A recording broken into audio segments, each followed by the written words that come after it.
राम राम नमस्कार जी, मैं आपका अपना मनीष और आज मैं आप सभी का अपने चैनल आईडिया मोटिवेशन पर हाथ जोड़कर स्वागत करता हूं। आज हम एक बहुत ही महान शख्सियत से मिलने वाले हैं जिनका नाम है R.K. शर्मा। R.K. शर्मा यानी कि राजकुमार शर्मा, जो कि एक समाज सेवक हैं, एक सफल बिजनेसमैन हैं और एक पॉलिटिकली भी काफ़ी बहुत एक्टिव हैं। बहुत ही बेहतरीन, बहुत ही बड़े और बहुत ही ग्राउंड टू अर्थ, मतलब कहीं ना simple living and high thinking वाले इंसान हैं। और चलिए आज हम उनसे मिलते हैं, उनसे ढेर सारी बातें करेंगे, उनके जीवन के एक्सपीरियंसेस के बारे में जानेंगे कैसे उन्होंने अपना फर्श से अर्श तक का सफ़र तय किया, कैसे यूपी के एक छोटे से गांव से हरियाणा में गुड़गांव जैसे मल्टीनेशनल सिटी में अपनी पहचान बनाई, लोगों की हेल्प की, एक सफल बिजनेसमैन बने और आज एक अच्छी लाइफस्टाइल जी रहे हैं। तो आइए उनसे मिलते हैं और करते हैं ढेर सारी बातें। नमस्कार सर जी, आपका मेरे चैनल पर बहुत बहुत स्वागत है सर। नमस्कार जी, नमस्कार। और बोलिए मनीष जी, कैसे हो? सर मैं बहुत अच्छा हूँ, आप बताएं सर। बहुत शुक्रिया आपका यहाँ पधारने पर, हमारे यहाँ आए। बहुत बहुत थैंक यू सर, आपने हमें इस काबिल समझा। Thank you so much sir. Sir मेरा आपसे सबसे पहला क्वेश्चन यही है कि आपका बिजनेस किस चीज़ का है और आपने इस बिजनेस को कब स्टार्ट किया? मेरा बिजनेस है वाटर ट्रीटमेंट प्लांट्स का, जो हार्ड वाटर को सॉफ्ट बनाता है। बहुत सारे तरीके हैं सॉफ्ट बनाने के, पर एक टेक्नोलॉजी है जिसको RO टेक्नोलॉजी बोलते हैं, that is called reverse osmosis technology. ये हर इंसान के अंदर है ऑस्मोसिस टेक्नोलॉजी ये, लेकिन उसको रिवर्स ऑस्मोसिस टेक्नोलॉजी से पानी को कैसे प्योर किया जाए ताकि आदमी बीमार ना हो, उसके अंदर उसके परमानेंट ऑर्गन्स डेड ना हो, उस सब को कायम रखने के लिए ये टेक्नोलॉजी ईजाद किया गया है इसको। और इससे आम जीवन का, जनजीवन का भला होता है। तो मैंने ये बिज़नेस शुरू किया था 1997 में। मैं उस टाइम पे रनबैक्सी में जॉब करता था, बहुत अच्छी कंपनी थी, रिसर्च एंड डेवलपमेंट में अच्छी पोजीशन पे था। लेकिन मैंने उस टाइम सोचा कि कुछ ऐसा किया जाए जिसमें पैसा भी हो और लोगों का भला भी हो। तो दोनों ही काम हुए। उस टाइम पे लोग नहीं जानते थे रिवर्स ऑस्मोसिस क्या टेक्नोलॉजी होती है। जो डिजॉल्व्ड वाटर केमिकल्स होते हैं उनको पानी से कैसे निकाल के प्योरेबल बनाया जाए, ड्रिंकेबल बनाया जाए, तो वो टेक्नोलॉजी हमने 1997 में शुरू किया था। उस टाइम पे हिंदुस्तान के अंदर लोगों को इस टेक्नोलॉजी के बारे में पता नहीं था। हमारे हिंदुस्तान की ये दुर्भाग्य है कि हमारे पास जो टेक्नोलॉजी आती थी वो 50 साल पहले ईस्टर्न वेस्टर्न कंट्रीज में एक्सपायर हो जाती थी, तब हमारे पास आती थी। लेकिन हम उनके साथ साथ इस टेक्नोलॉजी को लेके आए और हमने इस टेक्नोलॉजी को खूब अपने हिंदुस्तान की सेवा करी, लोगों की सेवा करी और अपने भी सेवा करी, इसलिए हमने ये काम किया। सर आपको कैसे लगा कि मुझे यही बिजनेस करना चाहिए, वाटर वाला ही जो ये है? देखिए, मैं एक वाटर टेक्नोलॉजिस्ट हूँ। ओके। वाटर के बारे में मुझे अच्छी तरह ज्ञान है। मैंने जहाँ भी काम किया, मैंने हालांकि 2-3 जगह अच्छी जगह काम किया है। मैंने लगभग जीवन के लगभग 20 साल नौकरी किया है और अच्छी जगह नौकरी किया, अच्छी पोजीशन पे नौकरी किया है। लेकिन नौकरी करके केवल पेट पाला जा सकता है, जन सेवा नहीं कर सकते आप। अगर आपको जन की सेवा भी करनी है तो कुछ ऐसा काम करो जिसमें अपना भी भला हो। पैसे के बिना तो कुछ नहीं होता, पैसे तो आना ही चाहिए ना। अपना भी भला हो और साथ में जनता का, आम आदमी का, इंसानियत का भी भला हो। तो इस टेक्नोलॉजी के बारे में हर आदमी नहीं जानता था उस टाइम पे। हमने ये शुरू किया और उस टाइम जब हम पानी टेस्ट करने जाया करते थे कहीं, क्योंकि जो भी बिजनेस आएगा ऊपर से नीचे को आता है। जो नई चीज़ आएगी दुनिया में, सबसे पहले उसको हायर क्वालिटी के लोग जो है ना उसको एडोप्ट करते हैं, क्योंकि उनके पास पैसा होता है, कुछ पैसे शौक में करते हैं, फिर उनकी लोगों की मजबूरी हो जाती है उस चीज़ को अडोप्ट करने के लिए। जैसे आजकल आप इंटरनेट को देख रहे हो, मोबाइल, व्हाट्सएप, ये सब चीज़ें, इसी तरह पानी था। पहले लोगों की ज़बरदस्ती सिखाना पड़ता था।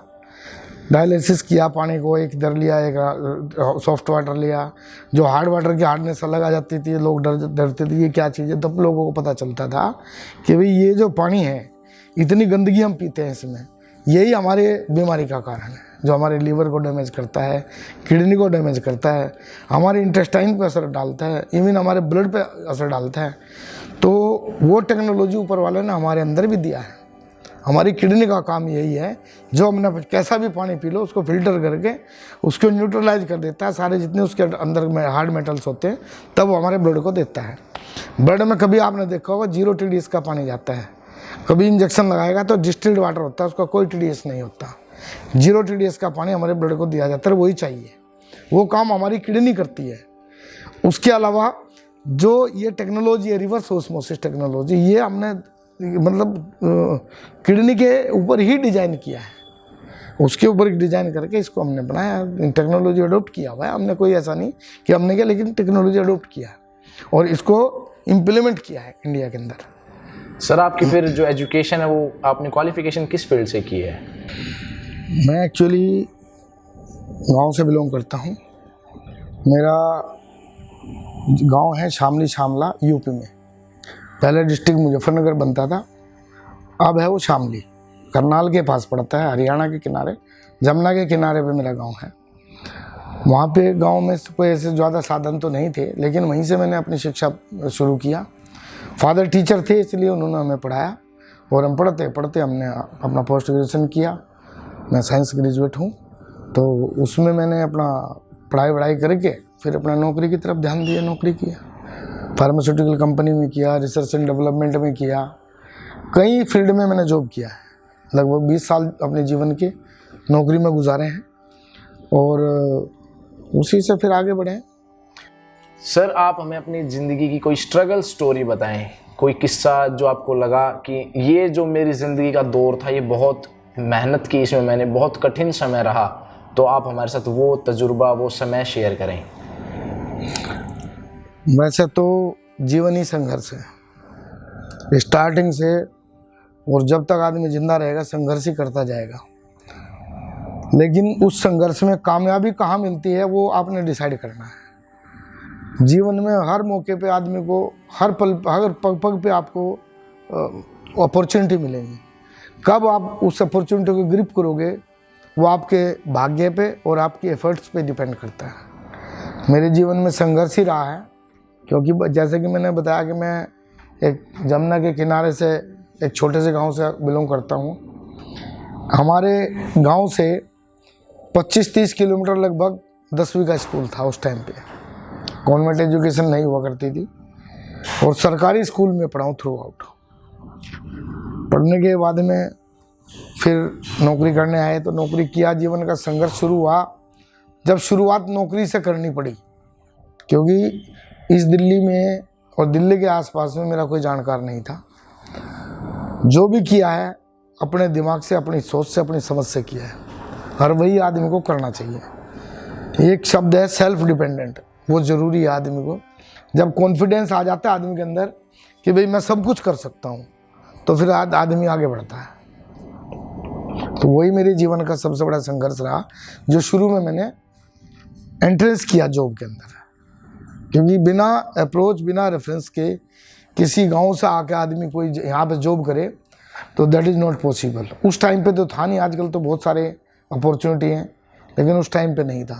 अकेले ही किया आपने जो भी किया? सब कुछ अकेले किया। सर बिजनेस करते समय कोई स्ट्रगल आया हो, बिजनेस का कोई स्ट्रगल आया, शेयर करें यहाँ सर आप। बिजनेस का, जैसे कि मैंने बताया है कि जब मैंने बिजनेस स्टार्ट किया उस टाइम पे 97 में मैं एक मैच्योर्ड आदमी था।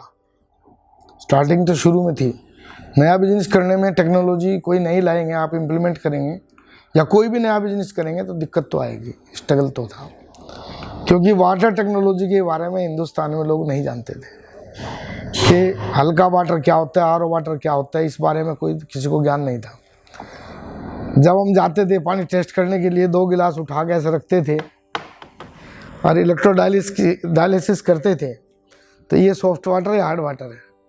जब मैं इसमें डायलिसिस डालते थे तो जो हार्ड वाटर है उसके जितने भी मेटल ऑर्गन्स थे वो अलग हो जाते, सेग्रीगेट हो जाते थे, और जो सॉफ्ट वाटर है उसमें तो था ही कुछ नहीं ऐसी।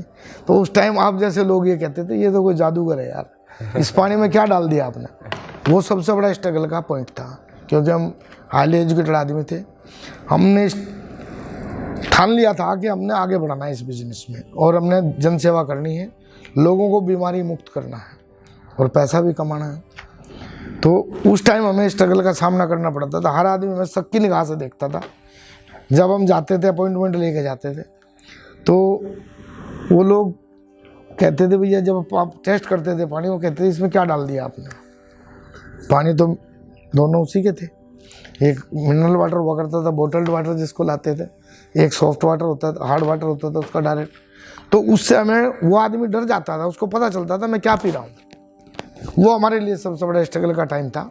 वो सोचते थे ये तो पैसा कमाने के लिए आगे जादूगर है, क्योंकि लोगों को उसके बारे में ज्ञान नहीं था।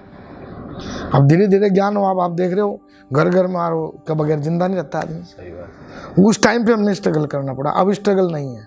हमें देख के पता नहीं कितने लोगों ने अपना बिजनेस स्टार्ट किया, अब बताने की जरूरत नहीं है। जब एक साइंटिस्ट भी को समझाते हुए परेशान होता था, अब इतनी दिक्कत नहीं है। अब तो हर आदमी को पता है कि आरो टेक्नोलॉजी क्या है। मेन स्ट्रगल आपको लोगों को समझाने में आ रहा था स्टार्टिंग में, क्योंकि उस टाइम लोग जानते नहीं थे कि नॉलेज नॉलेज नहीं थे लोगों को पानी के बारे में। बस जो पिए जा रहा है कोई दिक्कत नहीं। जब आपने बिजनेस स्टार्टअप किया तो उस टाइम जो आपने इन्वेस्टमेंट की बिजनेस में, तो वो आपने अपने आप ही किया, आपने किसी से हेल्प ली, बैंक से, फैमिली, फ्रेंड्स, या फिर खुद ही? देखिए, जब भी कोई भी आदमी तरक्की करेगा ना, तो कोई ना कोई कठिनाई आएगी तभी आगे बढ़ेगा वो। बगैर संघर्ष के कभी कोई आदमी आगे नहीं बढ़ सकता, और बिना मजबूरी के कोई आदमी घर के उठ के नहीं चलेगा। नौकरी छोड़ दी बिजनेस समझ के, तो उस पर 100% डेडिकेशन करना था, वो हमने दिया। और देने के बाद में जब हमने सोचा कि इस बिजनेस में हमें थोड़ा थोड़ा आनंद आने लगा, हमने मेहनत बहुत करी इसमें, क्योंकि लोगों को समझाया, जाके बताना पड़ा कि भाई ये इस तरह का पानी पी रहे हो, उसमें दिक्कतें आई हैं। उसके बाद में धीरे धीरे वो तो हमारा पैसा इतना नहीं चाहिए था इस बिज़नेस में। एक्चुअली ज़्यादा पैसे का बिज़नेस नहीं है ये। उस टाइम पे 1,50,000 रुपये का बिज़नेस था, सस्ता ज़माना था उस टाइम पे, तो लाख रुपए भी बहुत होते थे। लाख रुपए से बिज़नेस स्टार्ट हो गया था, और हम सक्षम थे उस टाइम पे इतना पैसा खर्च करने के लिए। हमने अपने जेब से ही खर्च किया, और हमारा क्रेडिट हो गया। फिर बड़ी बड़ी कंपनियों से हमने डिस्ट्रीब्यूटरशिप ली, डीलरशिप ली, जो बाहर से उनके सब डीलर बने, जो इम्पोर्टर थे, बाद में खुद इम्पोर्ट किया। तो खैर वो एक दौर था हमारा स्टार्टिंग करने का। बाकी फिर हमारा डोमेस्टिक से शुरू हुआ, कॉमर्शियल पे आए, इंडस्ट्रियल हुआ, बिजनेस चल रहा है ठीक। सर, मेरा छोटा सा क्वेश्चन यहाँ पर ये आपसे, कि जैसे कि आपका जो ज़िंदगी का स्ट्रगल रहा है, जो भी आपने स्ट्रगल किया, उससे निचोड़ क्या देंगे आप हमें? जैसे कि हम एक मिक्सी में कोई भी शेक बनाना हो तो उसके अंदर डाल देते हैं सामान, और वो लिक्विड फॉर्म में मिल जाता है हमें, तो एक निचोड़ क्या देंगे आप हमें अपनी ज़िंदगी के स्ट्रगल का, जो संघर्ष किया आपने, उसका क्या सीखा आपने उससे? जैसे मैंने बताया कि संघर्ष करोगे तो उसकी 2 प्रो एंड कॉन्स होते हैं, दोनों चीज़ें। कौन सी, किस पे आपका जोर ज़्यादा है, वो आपको कामयाबी कौन से रास्ते में ले जाएगी, वो आपको चूज करना है। जैसा आपने बताया शेक बनाने के लिए आप मिक्सी का यूज़ करेंगे, उसी तरह से आगे बढ़ने के लिए आपको दिमाग की मिक्सी बनानी पड़ेगी। दिमाग का सही ढंग से, सही टाइम पर, सही अपॉर्चुनिटी को ग्रिप करना आपने। सफलता ही सफलता है। जीवन में हमेशा पॉजिटिव रहना चाहिए आदमी को। जो भी आप करते हो, और जो ऊपर वाला आपसे करवाता है, अगर वो शक्ति है कोई परमपिता परमेश्वर, तो वो कभी किसी के लिए बुरा नहीं करता। टाइम पे अपॉर्चुनिटी को ग्रिप करने वाली बात है। जूस भी तभी बनेगा जब मिक्सी में बिजली का करंट होगा, नहीं तो वो खड़ी रहेगी। तो आपको करंट पैदा करना पड़ेगा अपने शरीर के अंदर, अपने दिमाग के अंदर, अपने वसूलों से, तब आगे आप बढ़ोगे। सर, आपका कोई रोल मॉडल रहा हो जो आप लाइफ में, जो भी आपने इतनी चीज़ें अचीव की, तो ये आपको जो नॉलेज है कहाँ से मिली, किसको देख के आप ज़िंदगी में इतने आगे बढ़े हो? देखिए, मैं बहुत भाग्यशाली हूँ कि मैं ऐसे बाप के घर में पैदा हुआ हूँ, जो मेरे बाप बहुत एजुकेटेड आदमी थे, और वो 100 साल से ऊपर एज है उनकी, अभी रिटायर हैं, और वही मेरे रोल मॉडल है। उन्होंने जो मुझे जीवन दिया, जीवन के बाद में जो उसूल सिखाए हैं, उन्हीं उसूलों पे चल कर मैं आज तक यहाँ पहुँचा हूँ। अभी मेरी इतनी उम्र हो गई, अभी भी मैं उनसे कुछ पूछता हूँ जब कहीं उलझ जाता हूँ 100 साल के आदमी से, जबकि उनको यहाँ के बारे में कोई ज्ञान नहीं है, लेकिन जब मैं उनसे पूछता हूँ तो मुझे एक बूस्टिंग का काम करते हैं मेरे लिए, चाहे उसके बारे में उन फील्ड में नॉलेज है या नहीं है। वही मेरे रोल मॉडल है। शत नमन है आपके पिताजी को, जो उन्होंने आपको इतनी अच्छी नॉलेज दी। ऐसे पिता भगवान सभी को दें। तो आप उनका एक धन्यवाद दे रहे हैं आज। बिल्कुल, बहुत अच्छा लगा सर ये सुन के, क्योंकि जनरली क्या होता है, कई बच्चे आज के टाइम में अपने पेरेंट्स की बात नहीं सुनते, या पिताजी माता पिता को इतनी रिस्पेक्ट नहीं देते। तो आपने एक बहुत अच्छा उदाहरण पेश किया है ये। सर, मेरा आपसे एक सवाल यहाँ पर ये है कि अगर आपकी ही तरह किसी को ये बिजनेस करना हो तो वो कैसे कर सकता है? इसमें कैपिटल एक्सपेंडिचर कितना है, ऑपरेशनल एक्सपेंडिचर क्या है, मतलब वन टाइम इन्वेस्टमेंट क्या है, और मंथली जो इसमें एक्सपेंसेस हैं वो कितने कितने और कैसे कैसे रहते हैं सर? देखिए, जहाँ तक बिजनेस का सवाल है, बिजनेस तो कितने भी पैसे से आप शुरू कर सकते हो। मिनिमम इस बिजनेस में 1 लाख रुपया लेकर खड़े हो जाओगे तो आपका काम चल जाएगा। छोटे से लेवल से चलोगे और कमा कमा के आप आगे बढ़ सकते हो। तो ये ऐसा बिजनेस है जो अगर डोमेस्टिक से शुरू करोगे तो इसमें आपको ज़्यादा पैसे की ज़रूरत नहीं है। दूसरा, ये ट्रेडिंग का बिजनेस मोस्टली है, हर आदमी मैन्युफैक्चरिंग नहीं कर सकता। ट्रेडिंग का बिजनेस है, आपने यहाँ से लिया और यहाँ बेच दिया, 10 रुपये की चीज़ ली, 12 की बेच दी, 2 रुपये का प्रॉफिट हो गया। तो इस बिज़नेस में बहुत ज़्यादा पैसे की ज़रूरत नहीं है। और 0 से 100 तक का बिज़नेस है, जितना पैसा इसमें लगाओगे उतना ही कमाओगे। मेहनत बेसिस बिजनेस है, मेहनत के ऊपर ही है ये बिजनेस। जी हाँ, बहुत ज़्यादा कॉस्टली नहीं है। वो तो यूँ है कि जब आप बहुत आगे बढ़ोगे, बड़ा आप बिजनेस बढ़ाओगे तो ज़्यादा पैसा आ जाएगा, लेकिन शुरू करने के लिए ज़्यादा पैसे की ज़रूरत नहीं है। मतलब शुरू में क्या करना पड़ता है? पहले कोई मशीनरी खरीदनी होती है? शुरू में आपको शुरू में तो देखना पड़ेगा नो हाउ क्या है इस बिज़नेस के बारे में, कैसे आपको। सबसे पहली चीज़ किसी भी बिज़नेस की होती है मार्केटिंग। मार्केटिंग के बारे में अगर आपको ज्ञान है तो आपको कामयाबी मिल जाएगी। तो मार्केटिंग के बारे में आपको ज्ञान प्राप्त करना पड़ेगा, किसी ऐसे बिजनेसमैन के पास बैठना पड़ेगा, जाना पड़ेगा जो ऑलरेडी इस बिज़नेस में स्टेबल है। उसके बाद में आप धीरे धीरे अपना पहले वर्क एक्सपीरियंस लें इस बिजनेस में थोड़ी। जी हाँ, बिना एक्सपीरियंस कहीं काम करें, बिना एक्सपीरियंस के, बिना जब तक आपको नॉलेज नहीं होगी उसके बारे में आप आगे नहीं बढ़ पाओगे। तो शुरू में उसको नॉलेज लेनी पड़ेगी, टेक्निकल भी और ट्रेडिशनल भी। सारे हर एक बिजनेस में ही टेक्निक अप्लाइड होता है। टेक्निकल, हाँ, टेक्निकल नॉलेज नहीं होगी तो आपको लोग लूट कर खा जाएंगे, बिल्कुल बिजनेस नहीं चलेगा। सर एक यहाँ पर एक क्वेश्चन मेरा और अराइज होता है, क्या सर पैसा कमाना अलग बात है और पैसे को कमाते रहना और उसको बढ़ा के कमाते रहना एक अलग बात है? जैसे कि हमें पता है केबीसी में 2011 में सुशील कुमार थे, वो 5 करोड़ रुपए जीते थे। आज की डेट में वो सक्सेसफुल नहीं है, कहीं ना कहीं वो वापस ज़िंदगी में नीचे आ गए हैं। तो सर ऐसा काफ़ी सारे बिजनेसमैन के साथ भी होता है, काफ़ी यंगस्टर्स के साथ भी होता है। वो एक टाइम तो पैसा कमा लेते हैं फिर नीचे आ जाते हैं।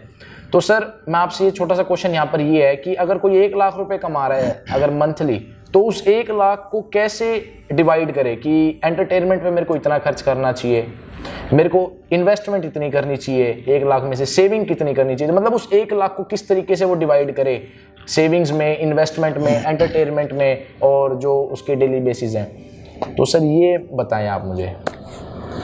देखिए, मेहनत और पैसा दोनों चीज़ साथ साथ चलती हैं। जैसे नदी है, बहुत तेज़ी से पानी बहता रहता है, लेकिन पीछे से आएगा तभी तो आगे बहेगा। तो नदी की तरह पैसा अपने पास रखना चाहिए आदमी को, पिछला स्रोत हमेशा तैयार रखना चाहिए। अगर आपके पास पिछला स्रोत नहीं है तो जितना इस गिलास में इतना पानी है, नहीं भरूंगा और निकालूंगा तो निकल जाएगा, दोबारा नहीं डालूंगा तो खाली हो जाएगा। तो यूँ तो राजा के खजाने भी लूट जाएंगे। वो संभल के चलने की ज़िंदगी क्या है?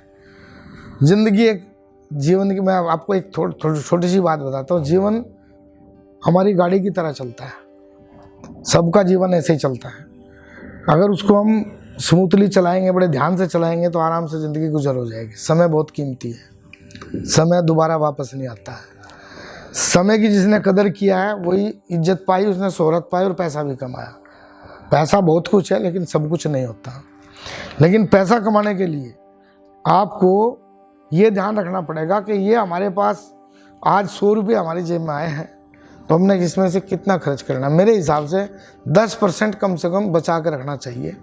अगर वो 10% आपका सुरक्षित है और 90% आपने खर्च भी कर दिया तो वो 10% होते होते होते 100% बन जाएगा। तो पैसा उतना खर्च करो जितना तुम कमा लो, उसका 10% बचा कर रखो, आपको कामयाबी मिलेगी।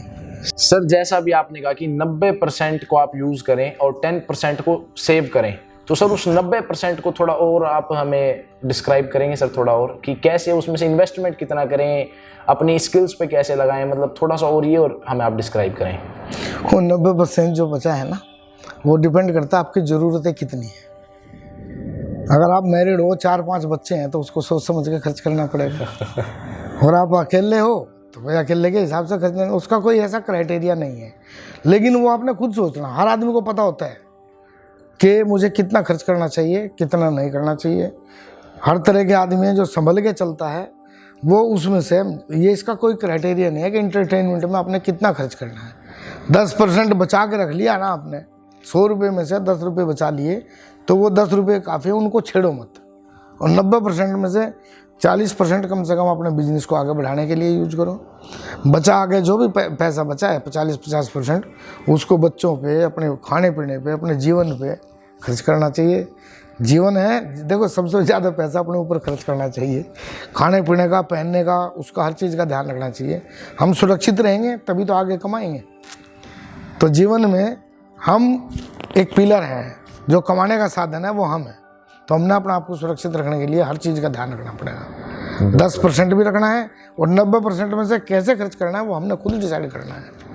बिल्कुल सर, मुझे एक बात तो आपकी बहुत अच्छी लगी कि समय का यूज़ सही करना चाहिए, क्योंकि वो आपने कहा ना कि पानी जैसे नदी से पीछे आ रहा है, तो एक बार जो पानी पुल के नीचे से चला गया वो पानी दोबारा पुल के नीचे से नहीं आता। तो ऐसे ही जो टाइम है, अगर 1 नवंबर के 4 बजे के 10 मिनट जो टाइम था वो निकल गया तो निकल गया, दोबारा नहीं आएगा। सेम हमारी लाइफ में अगर हमारी हैसियत एक बार गिर गई ना तो दोबारा आ जाएगी, लेकिन अगर इंसानियत और टाइम चला गया तो दोबारा नहीं आएगा। तो इंसानियत बरकरार रखें हम अपनी, और अपने समय का सही यूज़ करें। सर बहुत अच्छा लगा ये भी जान के। सर मेरा आपसे यहाँ पर एक सवाल और है कि एक इंसान के कितने अर्निंग सोर्स होने चाहिए? 2, 4, 5 कितने होने चाहिए सर? अर्निंग सोर्स तो भाई एक भी काफ़ी है। ईमानदारी से चलोगे तो एक में गुजारा हो जाएगा। गुजारा नहीं, अगर सर किसी को अच्छी लाइफस्टाइल, लग्जरी लाइफस्टाइल जीनी है, बिजनेस वगैरह में खूब हाँ, तो अच्छा उसका अर्निंग सोर्स की कोई लिमिट नहीं होती। और अगर आप एक जॉब करते हो, सरकारी नौकरी भी करते हो, आपके 4-5 अर्निंग सोर्स या 2, 1 से ज़्यादा नहीं हो सकते। वही देखिए, मेरा मानना ये है, जिस काम को आप कर रहे हो वही आपकी सेवा है, और ईमानदारी से करो वही देश की सेवा है, और वही जनता की सेवा है। अर्निंग सोर्स कोई भी हो, 10-20 सोर्स की ज़रूरत नहीं होती। जिस काम पे तुम लगे हो उसको पूरी डेडिकेशन से करो, उसी में आपका काम चल जाएगा। और जब आदमी को यूँ सोचे कि मेरे 4-5 अर्निंग सोर्स हों या 2 हों, तो मैं नहीं मानता। आपकी कंसंट्रेशन अगर पूरी होगी किसी बिजनेस के प्रति, किसी जॉब के प्रति, या किसान हो तो खेती के प्रति, तो उसी में आपका गुजारा बढ़िया होगा। और यश अपयश, लाभ हानि, जीवन मृत्यु तो परमात्मा के अधीन है। आदमी के कहने से क्या होता है?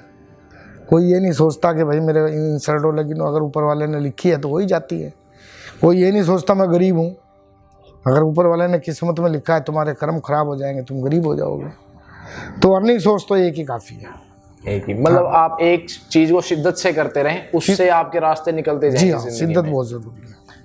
सर मेरा आपसे नेक्स्ट क्वेश्चन यही है कि जो हमारे यंगस्टर्स हैं वो अपना जो कैरियर है उसको डिसाइड नहीं कर पाते कि हम किस तरफ जाएं, प्राइवेट सेक्टर, गवर्नमेंट सेक्टर, और बिजनेस अगर कर रहे हैं तो कौन सा बिजनेस करें। वो अपने फ्यूचर के लिए मतलब सीरियस भी नहीं रह पाते और उसको डिसाइड नहीं कर पाते कि क्या चूज़ क्या करें, आखिरकार करें क्या। तो उनका मतलब कैसे, आप क्या बताना चाहेंगे कि क्या चूज़ करो, किस चीज़ को फॉलो करो? देखिए, मैं एक बात बताता हूँ आपको, बहुत सारे बिजनेस हैं, आपके गोल को दूसरा चूज नहीं करेगा। जैसा कि मैंने अभी बताया था, माँ बाप सबसे बड़े गुरु होते हैं कि हमारा बच्चा कैसा है, क्या उसके पॉइंट कौन से हैं, कहाँ उसकी कमज़ोरी है, कहाँ वो पॉजिटिव है, वो सब देख के माँ बाप, सबसे पहले तो माँ बाप डिसाइड करते हैं कि हमने अपने बच्चे को किस तरफ ले जाना है। 11वीं 12वीं में जब बच्चा बालिग होने लगता है, उसको अपने घर का ज्ञान हो जाता है कि भाई हमने अपने घर की तरफ देखना कि हमारे घर में किस चीज़ की कमी है या हम सक्षम हैं। जो माँ बाप खूब सक्षम हैं, अच्छी तरह से पैसे धल्ले उनके पास ठीक ठाक हैं, वो अपने बच्चे को आगे पढ़ाने की तरफ करते हैं। वो बच्चे के इंटरेस्ट के ऊपर डिपेंड करता है कि वो बच्चा पढ़ के आगे बढ़ना चाहता है या वो अपने लाइफ को वहीं स्टॉप करना चाहता है। जब बालिग होने लगता है बच्चा, तब बच्चे के ऊपर डिपेंड हो जाता है। तो इसलिए ये डिसाइड करना कि भाई आज की जनरेशन को, यंगस्टर्स को क्या काम करना चाहिए, कोई दूसरा आदमी डिसाइड नहीं कर सकता। ये इसका कोई क्राइटेरिया नहीं है। इतना ज़रूर है कि जो बच्चों का, जिनका घर कमज़ोर है, जो अपने माँ बाप की तरफ ज़्यादा ध्यान रखते हैं, वो 11वीं 12वीं करके अपना थोड़ा सा अपना धंधा करके अपना गुजारे लायक अपना काम शुरू कर देते हैं और काम जो अपना पर्सनल बिजनेस कुछ भी कर, सपोज हमने 5 साल काम किया और 5 साल काम करके हमें बुद्धि भी डेवलप होगी हमारी और हमारा पैसा भी 2 पैसे हमारे पास आ गए, तो हमने अपना नया काम कर सकते हैं कुछ भी, उसमें हमारा आराम से गुजारा हो सकता है। लेकिन जिन बच्चों को देखो 2 तरह के होते हैं, एक तो फल है कच्चा तोड़ के खाओ, उसे पेट तो भर जाएगा लेकिन स्वाद नहीं आएगा, और एक ये है कि एक फल है उसकी इंतज़ार करो, समय पे उसको तोड़ के खाओ, उसका स्वाद भी आएगा और उसकी कीमत भी अच्छी बनेगी।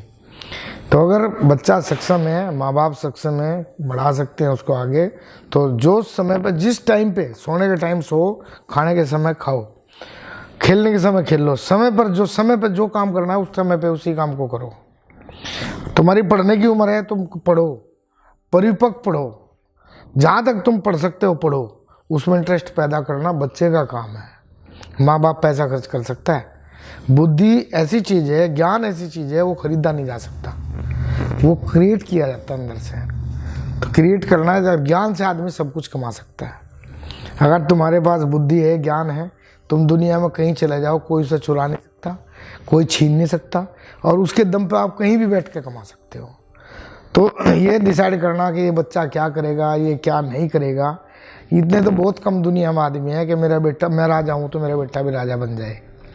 तो ये क्राइटेरिया डिसाइड करना किसी दूसरे के बस की बात नहीं, खुद के कर्म से खुद का डिसाइड होता है फ्यूचर। जैसा तुम सही पे काम करोगे, सही काम पे सही डिसीजन लोगे, आपका फ्यूचर उसी हिसाब से बनेगा। पैसा तो बाद की चीज़ है, पैसा तो अपना आप आ जाएगा जब तुम्हारे कर्म अच्छे होंगे। तो काम करो, डेडिकेशन से करो, जिस टाइम पे पढ़ाई का टाइम है पढ़ाई करो, खेलने का टाइम है खेलो, शरीफ का टाइम है शराफत करो, और कोई बदमाशी दिखाए तो उसको फिर उसी भाषा में जवाब दो। यही जीवन का एक लक्ष्य होना चाहिए। तो सर आपका कहने का तात्पर्य यही है कि लाइफ में वही करें जो आपका मन चाहता है, जो आपका एम है, अपने पैशन को फॉलो करें, अपने पैशन को अपने प्रोफेशन में कन्वर्ट कर लें, किसी और दुनिया की ना सुने, जो आपका दिल जिस चीज़ के लिए धड़क रहा है, जो चाह रहे हैं आप वही करें, और सही समय पे करें, सही समय का इंतजार करें और उस सही समय पर मेहनत करें। यही है, लेकिन तुमने ये भी डिसाइड करना है कि वो जो तुम्हारा दिल धड़क रहा है और तुम जिस तरफ जाना चाहते हो वो सही रास्ता होना चाहिए। क्योंकि पैसा सब कुछ नहीं होता, पैसा कमाना है इज्जत के साथ, शोहरत इज्जत भी हो, क्योंकि रोज़गार से आदमी को इज्जत मिलती है। वो रोज़गार अच्छा होना चाहिए जिसमें तुम्हारा नाम भी हो और पैसा भी हो। पैसा ही पैसा जिसमें होगा, देखो शॉर्टकट का जो रास्ता पैसा कमाने का होता है वो तो अच्छा नहीं होता। धीरे धीरे तरीके से पैसा कमाओगे, इज्जत का ध्यान रख के चलोगे तो गुजारा भी हो जाएगा और इज्जत भी मिलेगी। इज्जत के लिए तो आदमी सब कुछ करता है, पैसा भी कमाएगा, घर भी बनाएगा, गाड़ियाँ भी खरीदेगा। लोग केवल ये सब चीज़ें इसलिए करते हैं, माँ बाप को तो ये होता है कि भाई मेरा नाम हो जाए, भाई मेरा छोरा वहाँ पे इतना बड़ा कामयाब है, केवल नाम के लिए माँ बाप परेशान है और कुछ नहीं है। लेकिन जो कर रहा है, जो बंदा सब्जेक्ट है इसमें करने वाला बच्चा है, उस बच्चे का उसमें नाम भी जुड़ेगा, उसकी शोहरत इज्जत तो जुड़ेगी, साथ में उसके अपना जीवन भी सुधरेगा, काम अपना बनेगा, दुनिया तारीफ करेगी। काम बनाने के लिए आदमी को सही टाइम पे सही डिसीजन सही दिशा में लेना चाहिए। ये मेरा कहने का मतलब है। यंगस्टर को मेरी यही सलाह है, जो आज के बच्चे हैं, जोश में होश नहीं खोना चाहिए। जोश तो ज़रूरी है, लेकिन वो जोश उसके साथ साथ होश भी रहना चाहिए कि तुम क्या करने जा रहे हो। तो वो जो इस सही दिशा में सही टाइम पे सही डिसीजन लेगा, वो आदमी को कामयाबी मिलेगी। तो कामयाबी के यही रास्ते हैं, यही सफलता के रास्ते हैं। और सबसे बड़ी मेरा मानना तो ये है कि इज्जत दुनिया में सबसे बड़ी चीज़ है। इज्जत के लिए आदमी नेता बनता है, इज्जत के आदमी अफसरी करता है। पैसा तो सभी कमा के खा लेते हैं दुनिया में, और वो आदमी दुनिया में 735 करोड़ आदमी है, कोई न भूखा कोई नहीं मरता, जो पैदा हो गया कमा के खाता है। पैशन सबका अलग अलग है। मेरी यंगस्टर को दोबारा यही सलाह है कि जो भी काम करें इज्जत को ध्यान में रख के करें, और ऐसा काम करें जो समय ने बताया था समय पे करें, जो समय पे जो काम करना उसी को करें। अलग अलग नाव पर बैठोगे तो डूब जाओगे। डायरेक्शन सही होना। अर्जुन ने, आपको सुना है ना, अर्जुन महाभारत में, हाँ जी, हाँ जी। उसको जब उसको बोला था कि मछली की आंख बींधनी है तब द्रौपदी मिलेगी। तो उसने सारा टारगेट बुला के केवल आँख पर ध्यान रखा, कामयाबी मिली है। तो मेरा कहने का मतलब ये है कि जीवन में टारगेट जो है ना, उसको अचीव करने के लिए आपको गोल सेट करें और उस टारगेट को अचीव करें, तभी टारगेट तो अपना मिल जाएगा। टारगेट की वो तो कुदरत बड़ा कर्मण्येवाधिका रस्ते माँ फलेषु कदाचन है। कर्म करो, फल तो ऊपर वाला देगा ही देगा, इसमें कोई शक नहीं। जैसा करोगे वैसे ही फल मिलेगा। मतलब आप तो कहने का मतलब पैशन को फॉलो करें, हैसियत को बढ़ाएं, लेकिन हैसियत के चक्कर में इंसानियत को ना खोएं, क्योंकि हैसियत का कद इंसानियत के कद के आगे छोटा पड़ जाता है। अच्छा काम करोगे हैसियत अपना आप बढ़ जाएगी। इंसानियत लेकिन बड़ी होनी चाहिए, और होती ही इंसानियत बड़ी है हैसियत से। बस सर एक छोटा सा क्वेश्चन यही है कि क्या ड्रेसिंग सेंस मैटर करती है लाइफ में? मैं आपको एक बात बताता हूँ, ड्रेस और एड्रेस ये दो चीज़ जीवन के आपकी आइडेंटिफिकेशन होती है, पहचान होती है कि तुम कहाँ रह रहे हो, कैसी जगह रह रहे हो, कैसे कपड़े पहन रहे हो, ये बहुत ज़रूरी है। टाई लगाते हैं ना लोग, पढ़े लिखे बच्चों को टाई लगाते हैं। हाँ जी।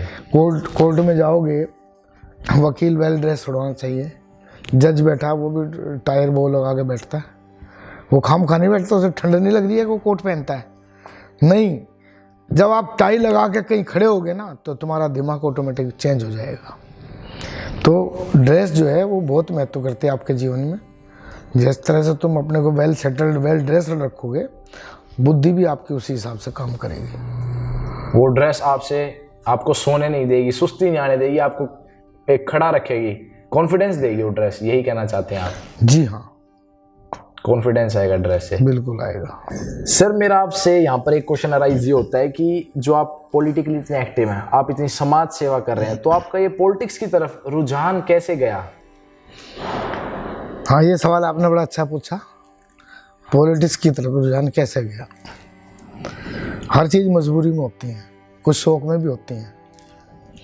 अब मैं ये कहूँ कि मेरा बैकग्राउंड पॉलिटिकल है, नहीं, ऐसा नहीं है। लेकिन यहाँ आके थोड़ा पॉलिटिकली होना पड़ा, थोड़ी मजबूरी आई। मोस्टली क्या है, यहाँ जो लोग रहते हैं मोस्टली वो बाहर से आके रह रहे हैं, दूसरे स्टेट, पूरा मिनी हिंदुस्तान कह सकते हैं आप इसको। हर स्टेट का आदमी हमारे इस क्षेत्र में मिलेगा, पालम विहार एक्सटेंशन में। तो यहाँ जो बाहर से लोग आते हैं ना, पढ़े लिखे हैं, सारे वेल सेटल्ड हैं, अच्छी तरह पढ़े लिखे ही यहाँ के घर खरीदा है। उनको यहाँ के कुछ लोकल आदमी, कुछ लोकल, वो उनको हर तरह से प्रताड़ित करना चाहते हैं। उनको बर्दाश्त नहीं होती उनके अच्छा खान पान, उनका रहन सहन, उनका कल्चर, क्योंकि वो हर आदमी को चाहते हैं हमारे हिसाब से आदमी को चलना चाहिए। जब उसको अपने डंडे से चलाएंगे तालिबानियों की तरह, तो वहाँ कन्फ्रंटेशन होगा।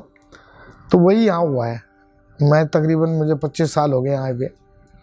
तो शुरू में कुछ लोग तंग करते थे, फिर हमने सोचा भाई इसको तंगी को लोगों को थोड़ा मदद करनी चाहिए, बाहर के आदमी आके बसे। क्या है कि मोस्टली यहाँ के लोग हैं, तो उन्हें पुलिस प्रशासन भी ज़्यादातर उन्हीं की सुनता है। बाहर का आदमी तो वो कमज़ोर होता है, नौकरी पेशे वाला, उसके पास ना टाइम थोड़ा ही है जो लड़ेगा किसी से, ना वो लड़ने आया।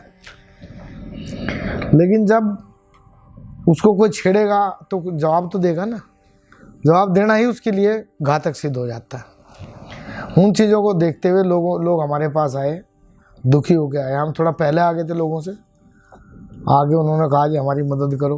अब मदद करने के लिए तो तभी मदद करेंगे ना जब हम कुछ मजबूत होंगे। फिर हमने सोचा भाई ये तो इनके सब पॉलिटिकल आदमी इनके हैं, लोकल्स आदमियों के, यहीं के पॉलिटिकल हैं, तो हमारी तो कुछ सुनेगा नहीं। जब हम उनके पास नहीं जाएंगे तो कैसे बात बनेगी। हमने उनसे संपर्क साधा तो हम तो बुद्धिजीवी आदमी, पढ़े लिखे आदमी हैं, काबिल हैं। वो भी काबिल आदमी हैं जो बहुत हायर पोस्ट के नेता हैं। उनके पास गए, अपनी बात बताई, बात बता के उन्होंने हमारी मदद करी, प्रशासन ने हमारी मदद करी। यही नेतागिरी है, और इससे ज़्यादा क्या है। गरीबों की उसको समाज सेवा कह लो या नेतागिरी कह लो। लोगों ने ज़बरदस्ती भाई बोले भाई कोई यहाँ पे हमारे यहाँ एक संगठन होना चाहिए। उसी दम पे एक RWA का गठन हुआ। लोगों ने मुझे सर्वसम्मति से प्रधान चुन लिया। उसका प्रधान चुन लिया तो उस गरिमा को निभाने, उस पोस्ट को निभाने के लिए आगे बढ़ना पड़ा। उसको राजनीति कह लो या समाज सेवा कह लो। ऐसा कोई मेरा हार्ड एंड फास्ट रूल नहीं है कि मुझे राजनीति करनी है या मुझे बहुत आगे तक जाना है, लेकिन मजबूरी ने सब कुछ करा दिया। इससे आगे भी अगर जरूरत पड़ेगी तो आगे भी जाएंगे।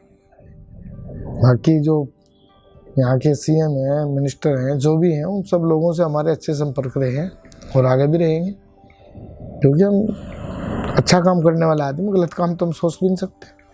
तो जब तक हम गलत काम नहीं करेंगे हमारा कोई बुरा कर नहीं सकता। बस यही है और कुछ नहीं है। सही आदमी के लिए हर टाइम 24 घंटे दरवाज़ा खुला हमारा। अगर कोई गलत काम करके आता उसकी मैं किसी की मदद नहीं करता, चाहे वो कितना भी क्लोज आदमी हो, उसको पहले ही बोल देता हूँ भाई गलत काम की मदद नहीं होगी।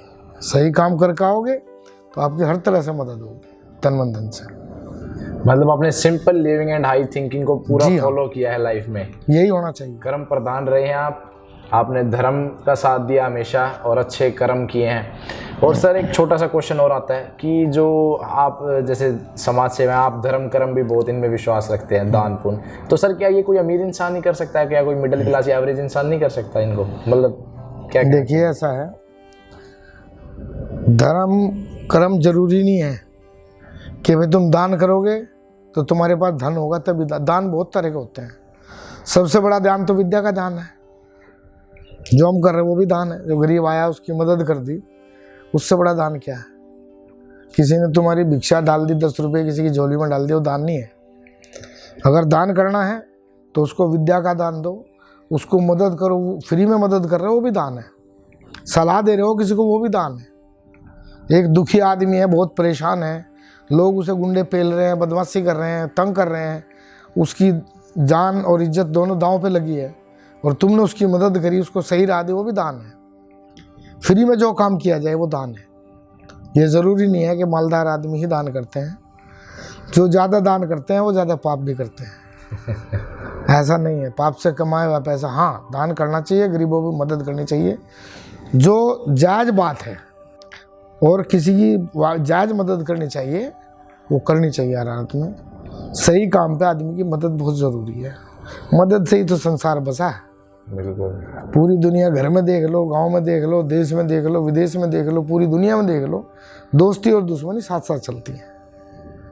तो उसमें हम भी मदद करते हैं। जब दूसरे देश में, हमारा चीन पाकिस्तान से इतने पंगा रहता है, जब वहाँ भूकंप आता है तो हमारे यहाँ से राशन जाता है, उसका इंसानियत से दान किया जाता है, स्वार्थ से नहीं किया जाता है। वैसे तो यूँ कहते हैं, हमारे ग्रंथों में लिखा है भाई तुम 1 रुपया दोगे तो भगवान 30 रुपया देगा, 30 गुना वापस आता है, ये मानना है।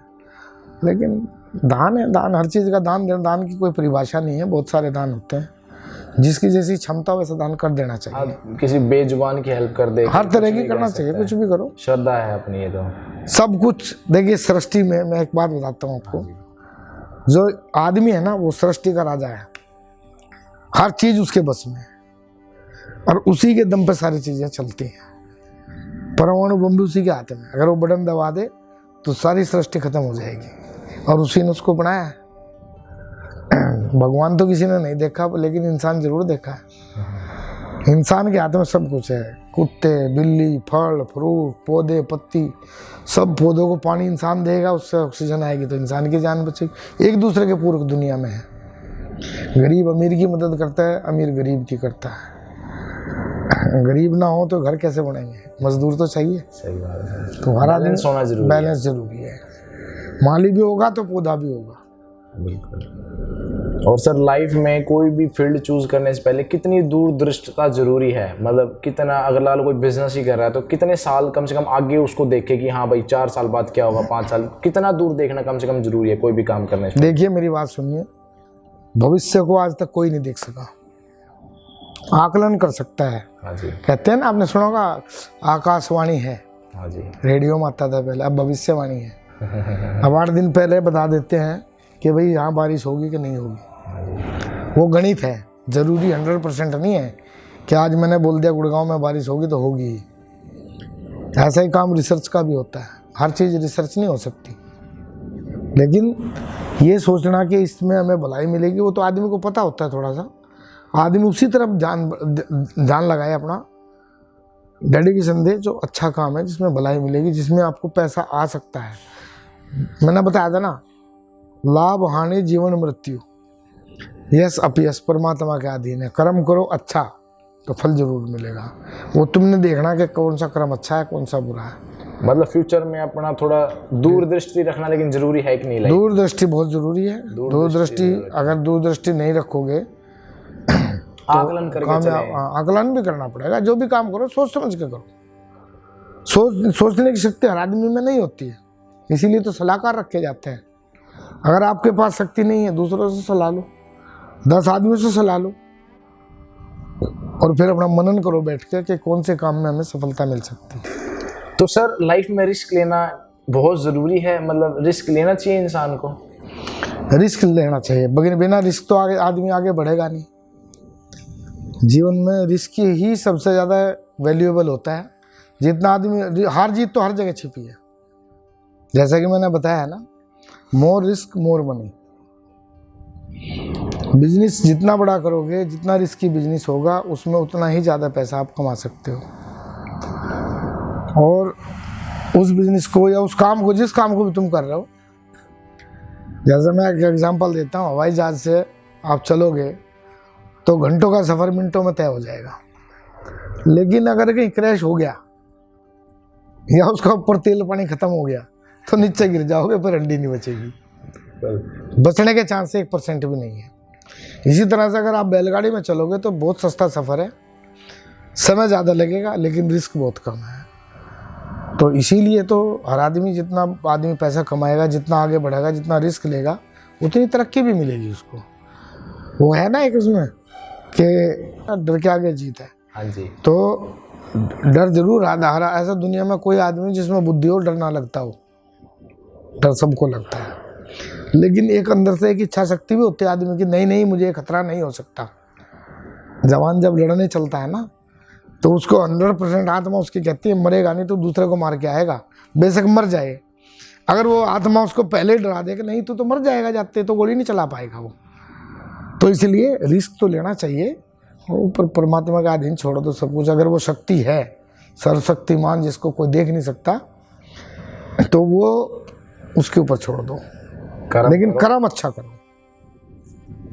कर्म करो, फल की इच्छा मत करो। मैंने बताया ना, दिमाग सबसे बड़ी चीज़ है। शरीर के अंदर सबसे कीमती ये है, यहाँ से ऊपर का ब्रह्म ज्ञान बोलते हैं इसको। हाँ जी। जैसे एक पेन होता है, पेन का जो 95% होता है वो लिखने वाला होता है, और उसको ढक्कन लग जाता है। ढक्कन लगने के बाद सारे दिन जेब में पेन रहेगा तो 5% ही दिखता है। हाँ, कौन सा पेन है भाई, इस कंपनी का पेन है, तो ढक्कन उसकी वो है पहचान। लेकिन काम कौन करता है सारे दिन? नीचे का हिस्सा काम करता है। लेकिन राजा कौन है? ढक्कन। तो ऐसे ही शरीर है, 5% राजा है, बाकी तो काम करता है। सही डायलॉग बोला आपने। सर मेरा आपसे आखिरी सवाल यही है, वैसे पूछना तो मैं और भी बहुत कुछ चाहता था पर समय इतनी इजाज़त नहीं देता, कि आप जो हमारी आने वाली जनरेशन है, जो 16 साल से 20-25 साल 30 वाले लोग हैं, जो जनरेशन है, उनको क्या मैसेज देना चाहोगे? इस एज ग्रुप को आप कोई मैसेज दें सर। मेरा आजकल की जनरेशन को ये मैसेज है कि अपना कुछ भी काम करें। वो बताया था ना, कहा था, कवि ने कहा था कि उत्तम खेती मध्यम बान, निषिद्ध चाकरी भीख निदान। तो खेती तो इस ज़माने में किसान तो नहीं रहे, मजदूर हो गए, छोटे छोटे किसान हो गए। और मध्यम बान जो है यानी कि बिजनेस, वो नंबर 1 पे चला गया। तो मैं तो सबको ये सलाह दूंगा, जैसी जिसकी क्षमता है, जैसी जिसकी शिक्षा है, उसी हिसाब से और वो अपना बिजनेस करे, ज़्यादातर बिजनेस की तरफ जाएं। नौकरी करें, अगर डेडिकेशन पूरी है, पढ़ाई अच्छा पढ़ेंगे तो अच्छा जॉब मिलेगा। और बाकी अनपढ़ के लिए तो मजदूरी है ही, लेकिन मजदूरी भी ज़रूरी है, उनको भी गले लगा के चलो, उनके बगैर भी हमारा कुछ काम नहीं चलता। तो मेरी सब बच्चों को ये सलाह, आजकल के जो जनरेशन के बच्चे जिस काम को करें पूरी डेडिकेशन के साथ करें, चाहे वो मजदूरी हो, चाहे वो अफसरी हो, और चाहे वो बिजनेस हो। जो भी डिसीजन ले सोच समझ कर लें, क्योंकि तुम्हारा एक डिसीजन तुम्हारे परिवार का भाग्य बदलता है। इस बात के साथ मैं ये आपको बताना जरूर चाहूँगा। बहुत बहुत धन्यवाद सर। धन्यवाद। आपका बहुत बहुत शुक्रिया, आपने हमें इतना कीमती समय दिया अपना, और इतना ज्ञान देने के लिए बहुत बहुत धन्यवाद। धन्यवाद, बहुत शुक्रिया। वीडियो को एंड तक देखने के लिए हाथ जोड़कर धन्यवाद। और मैं आशा करता हूँ आपको बहुत अच्छी नॉलेज, बहुत अच्छी एक्सपीरियंस मिला होगा इस वीडियो को देखने से, जो एक्सपीरियंस आप अपनी लाइफ में, अपने बिजनेस में अब आप यूज़ कर सकते हैं। श्री राजकुमार शर्मा जी, श्री RK शर्मा जी ने हमारे साथ जो कीमती समय दिया, उससे हमें बहुत हेल्प मिली और आपको भी मिलेगी। और आप उस नॉलेज का, उस एक्सपीरियंस का अपनी लाइफ में जरूर यूज़ करें। और चैनल को लाइक, कमेंट, शेयर, सब्सक्राइब करना ना भूलें। और जाते जाते मैं आज आपको एक कहानी सुनाना चाहूँगा। वो कहानी आपकी लाइफ में आपको बहुत हेल्प करेगी। क्या होता है, एक बार एक इंसान गुरु नानक जी के पास जाता है, कहता है गुरु महाराज इस मनुष्य जीवन का क्या मोल है, मुझे इस मानवीय जीवन का मोल समझाएं। तो गुरु महाराज आंख बंद करते हैं और एक प्रीशियस रूबी, एक कीमती, एक चमकता पत्थर उस मनुष्य को दे देते, कहते जा बच्चे इसका मोल डलवा के ला, जा बाजार में जा इसका मोल डलवा के ला, पर इसको बेचना नहीं। वो जाता है, जाके एक संतरे की रेहड़ी वाले के पास जाता है, कहता भैया आप मुझे इसका क्या मोल दे सकते हो। वो कहते हैं भाई मैं इसका, चल बड़ा अच्छा पत्थर है, चमकता पत्थर है, मैं तुझको एक दर्जन संतरे दे देता हूँ। कहता है नहीं भैया बस मोल डलवाना था, गुरु साहब का हुक्म है तो मोल डलवा लिया, बहुत बहुत धन्यवाद। वो आगे जाता है, मंडी लगी होती है, वहां पे एक इंसान आलू बेच रहा होता है, कहता है भाई साहब लाला जी क्या मोल दोगे इसका। कहते हैं भाई पत्थर बड़ा अच्छा है यार, बहुत चमकता है, मुझे बहुत अच्छा लगा, मुझको दे दीजिए। कहता मोल बताओ, मोल क्या दोगे। जब मोल, चल आज भाई बड़ा अच्छा मौसम है, बहुत खुश हूँ, त्योहार का टाइम है, चल एक काम कर तू एक बोरी आलू ले जा, take a sack of potatoes boss. तो वो उससे नहीं देता, कहता है भैया गुरु महाराज का हुक्म है कि बेचना नहीं है, सिर्फ और सिर्फ वैल्यू डलवानी है। वो आगे जाता है, उसे एक गोल्ड स्मिथ मिल जाता है, एक सुनहरा मिल जाता है, कहता है लाला जी इसका क्या मोल दोगे। लाला जी कहते हैं I will give you 25 lakh rupees, मुझे दे दे। कहता नहीं। कह रहा मैं तेरे को 1 करोड़ दूंगा, दे दे। नहीं। कह रहा सामने मेरा घर है 5 करोड़ का, वो भी गिरवी रख ले, पर ये पत्थर मुझे दे दे। घबरा जाता है मनुष्य, वो इंसान घबरा जाता है, कहता है भैया सिर्फ गुरु महाराज का हुक्म है, इसकी वैल्यू डलवानी है, बेचना नहीं है। वो थोड़ा और आगे जाता है, उसको एक डायमंड मर्चेंट मिल जाता है। डायमंड मर्चेंट कुछ नहीं करते, सबसे पहले तो उनसे वो लेते हैं, एक कपड़ा बिछाते हैं, उस पर उसको रखते हैं, उसको दंडवत प्रणाम करते हैं, उसकी परिक्रमा लगाते हैं और कहते हैं कि वो मनुष्य पूछते हैं उनसे कि इसकी वैल्यू बताओ, आप टाइम वेस्ट मत करो मेरा। वो कहते हैं कि भाई ये अनमोल है, इसका कोई वैल्यू नहीं है, कोई वैल्यू नहीं, अनमोल रतन है, इसकी कोई वैल्यू लग ही नहीं सकती। कह रहे धरती आकाश गगन सारी दुनिया बिक जाए तो भी इसका कोई मोल नहीं लग सकता।